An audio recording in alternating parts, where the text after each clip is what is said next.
Welcome back to Otaku Flashback TV, the ultimate destination for anime recaps and breakdowns. I'm your host, and today we're diving into an absolutely incredible story that will leave you on the edge of your seat. Have you ever wondered what it would be like to be the only person without magical powers in a world where everyone else can create weapons from their souls? Well, buckle up, because we're about to explore the inspiring journey of Ikki Kurogane, a young man who proves that determination and skill can triumph over raw magical power. In today's recap, we'll witness epic sword battles, unexpected romance, terrorist attacks, and the ultimate underdog story that will make you believe in the power of never giving up. From a heated duel with a fire princess to facing invisible enemies, this story has everything an anime fan could want. So grab your favorite snacks, get comfortable, and let's jump right into this amazing tale. And hey, if you're new to the channel, make sure to hit that subscribe button and ring the notification bell so you never miss our latest anime breakdowns. Picture a world where everyone has magical powers and can create weapons from their souls. But imagine being the one person who doesn't have magic, even though you're still the best fighter anyone has ever seen. Our story starts with Ikki Kurogane, a student at a magic school. He explains that people are born either with magical gifts or without them. Those with magic get all the respect and opportunities, while those without magic are looked down on. Even though Ikki is popular, other students treat him badly because he has no magic powers. Ikki shows us his sword and explains that people called blazers can create weapons from their souls and use amazing powers. The best blazers become magic knights, which is Ikki's dream job. After practicing with his sword, Ikki goes back to his room and accidentally sees a girl named Stella changing clothes. She's actually a princess from another country. To make things fair, he quickly shows her his abs too. This makes Stella very angry and she starts yelling at him, but he apologizes right away and says he couldn't look away because she was too beautiful. After he says this sweet thing, she calms down. The school principal comes in and tells Stella that she has to be Ikki's roommate because he's the only other F-ranked, lowest-ranked student in the school. Ikki is shocked that a princess will be his roommate, and he asks how the worst student can be paired with one of the best students. This makes Stella even angrier, and she asks for a different roommate because she wants the room to herself.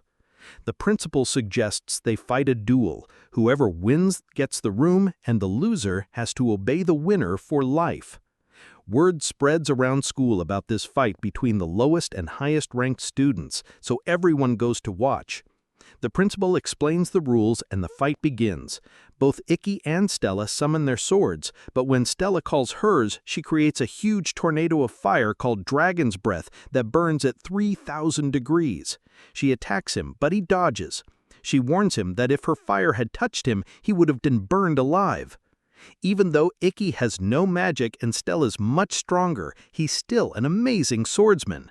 Stella starts getting nervous because she can't believe such a low-ranked student is this good at fighting.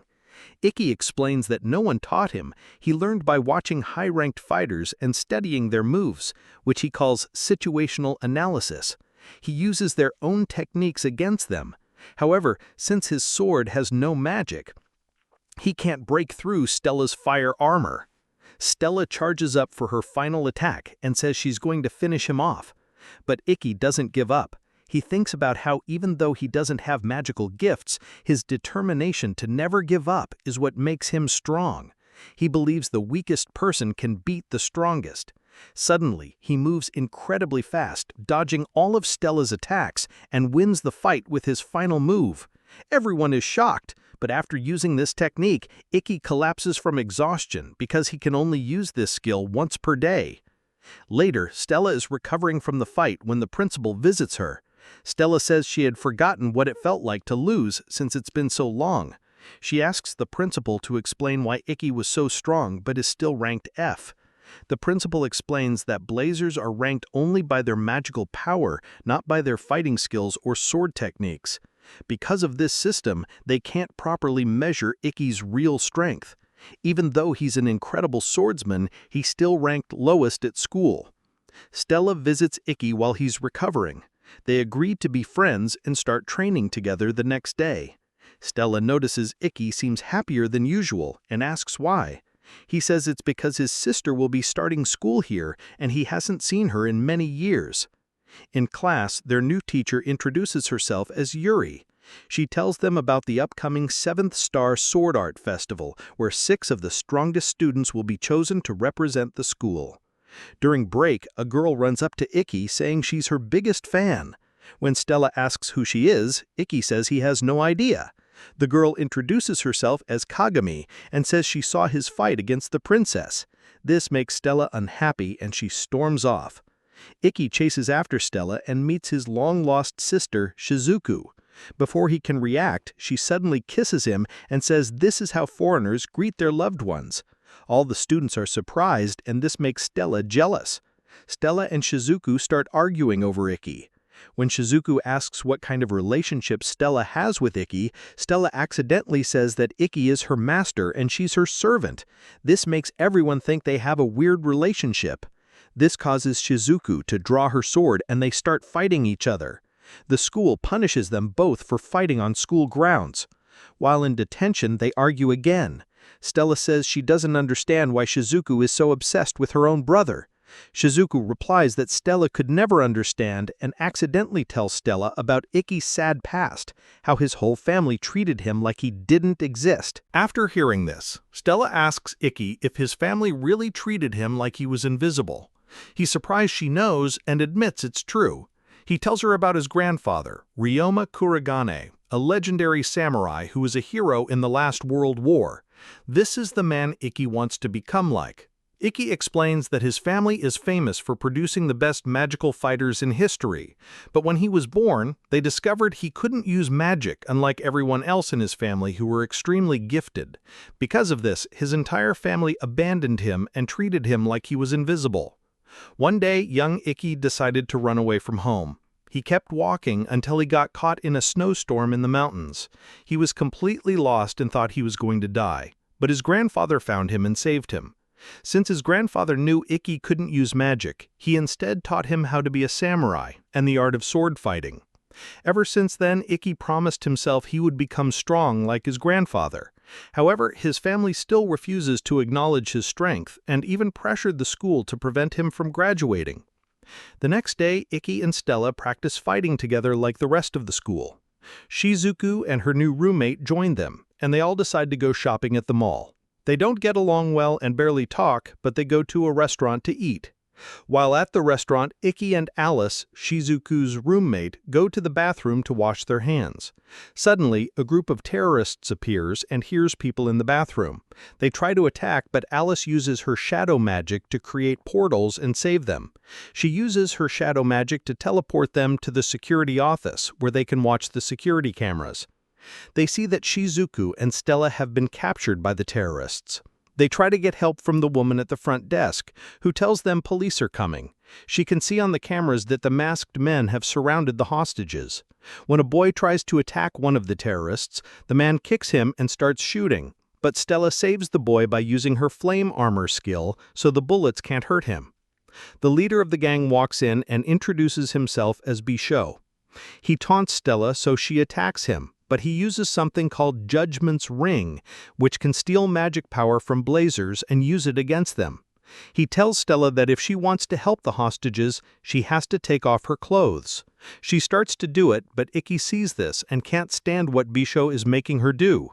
He tries to save her, but Alice stops him using a magic power called Shadow Bind that holds Ikki completely still. Alice tells Ikki he must trust his sister, who is currently building a magical barrier. We see Shizuku finish the barrier and create an unbreakable wall of water around the civilians. The gang starts shooting the wall, but then Shizuku signals Ikki to attack. He uses his special skill that lets him slow down time so he can analyze the situation and take down the boss. He dodges all their bullets, gets close to the leader, and defeats him by removing his Judgment's Ring. Suddenly, another terrorist who was hiding among the hostages tries to attack, but before she can do anything, a student uses his invisibility skill and easily knocks her down. His name is Kirihara, and he's a blazer who represented the school in last year's 7-Star Sword Art Festival. He'll also be Ikki's opponent in the next qualifying match. The first day of the festival begins. Ikki is watching recordings of Kirihara to study how he fights. Stella sees him watching and tells him that Kirihara's ability, called Area Invisible, lets him completely hide everything: his appearance, smell, and any sounds he makes. But Ikki tells Stella everything will be okay, and that he'll find a way to defeat him. Later, Ikki sees Alice while out for a run. Alice asks if he knows who Kirihara is. Ikki tells him a story about how his family was close with the previous school director. Because of this, his family tried to get Ikki kicked out of school since they didn't want to be embarrassed by having a family member with no magic. To try to get him expelled, they used Kirihara to bully Ikki and try to make him fight back so he'd get in trouble. But Ikki never fought back. The fight between Ikki and Kirihara begins. Kirihara is very popular, but Ikki also has many fans supporting him because he beat Princess Stella, who was the highest-ranked student. Ikki's fighting style is analyzing situations, but this time his opponent is an expert at invisibility magic, making Kirihara Ikki's worst possible opponent. The battle starts, and the arena turns into a digital forest made of trees. Kirihara uses his invisibility ability and activates his Hunter Forest skill set to attack Ikki. This skill lets him quickly dodge and surprise opponents using arrows. But Ikki manages to block the arrows and fight back by figuring out where the arrows came from and charging directly at that spot to find Kirihara. Because of this, Kirihara uses more advanced magic and makes his arrows invisible too. Now Ikki won't be able to see them coming before they hit him.